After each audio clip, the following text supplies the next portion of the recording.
Selamat pagi, hari ini saya akan mempresentasikan penelitian percepatan guru besar dengan judul pengembangan silooligosaccharidia dari ampas singkong sebagai prebiotik oral dalam bentuk sistem pengantaran nanopartikel bertarget kolon.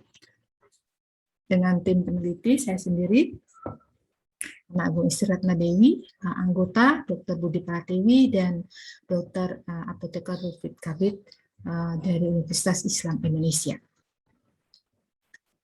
Yang melatar belakangi penelitian kami adalah di mana kami telah mendapatkan prebiotik sos, yaitu prebiotik sos dari ampas singkong, merupakan hasil dari produk hidrolisis silan ampas singkong yang dihidrolisis oleh enzim endosilanase, yang enzim endosilanase itu sendiri berasal dari mikroorganisme dalam abdomina raya.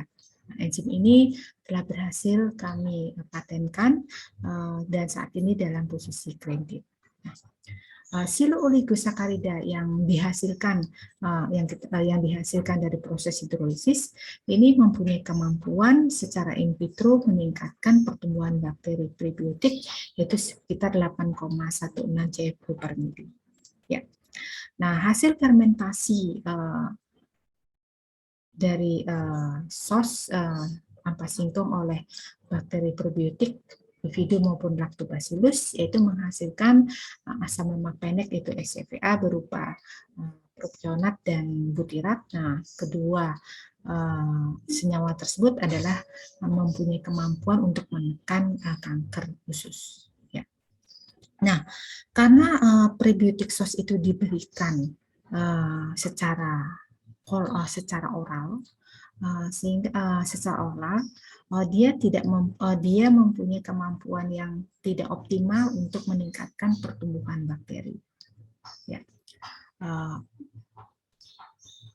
Karena dia bisa berinteraksi selama pemberian secara oral di dalam sistem pencernaan. Nah, kita ketahui bahwa sistem pencernaan yaitu memiliki kondisi pH yang berbeda, yaitu mulai dari pH lambung, usus halus, kolon. Nah, ini mempunyai variasi kondisi pH yang berbeda. Nah, dengan pemberian sos secara oral, konsentrasi daripada sos untuk mencapai kolon belum optimal sehingga menunjukkan pertumbuhan bakteri Bifidum maupun Lactobacillus tidak optimal, tidak begitu tinggi. Nah, sehingga kami ingin mendesain bahwa sos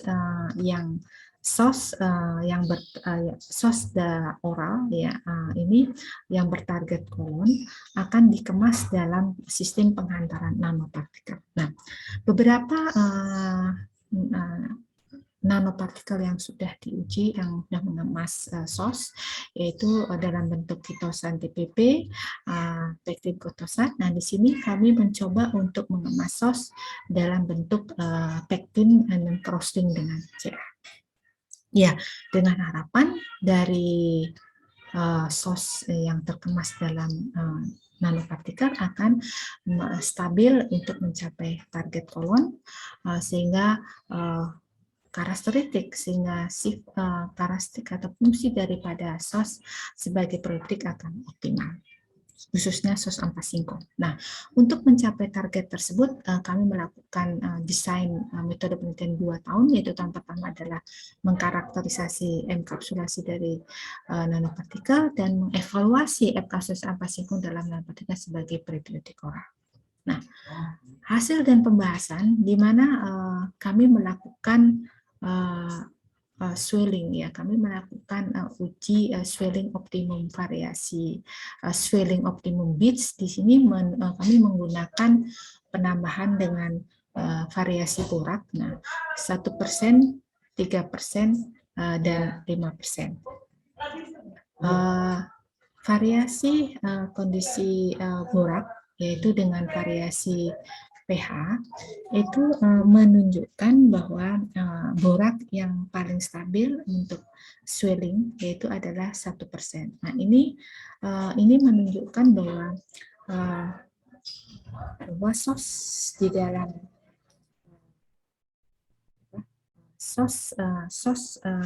Jadi kestabilan SOS ya, kestabilan ini mensimulasikan bahwa SOS dikemas dalam kestabilan SOS yang dikemas dalam nanopartikel ya, dalam sistem pencernaan.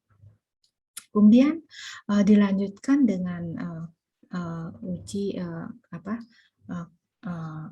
kestabilan bit secara individu dalam cairan simulasi pencernaan, yaitu di mana kita melihat konsentrasi silooligosakarida. Di sini terlihat bahwa pada pH 7,4 bahwa SOS itu akan mudah terlepas, karena di sini kita mendapatkan konsentrasi SOS yang mula-mula terkemas di dalam bits menjadi berkurang. Nah, itu mengindikasikan bahwa SOS dapat lepas di dalam buffer fosfat pH 7 sebagai simulasi sistem pencernaan kolon, yaitu pH 7,4. Nah, kami juga melakukan efisiensi enkapsulasi silooligosakarida dan lactobacillus, yaitu menunjukkan rata-rata sekitar 70%, baik silooligosakarida maupun lactobacillus. Nah, kesimpulan yang dapat kami lakukan dalam penelitian ini bahwa pengembangan silooligosakarida sebagai probiotik oral bertarget kolon dengan pengantaran nanopartikel pektin telah berhasil dilakukan, ditunjukkan dengan efisiensi SOS dalam pengantaran nanopartikel sekitar 70% pada pH target. Sekian presentasi saya, terima kasih.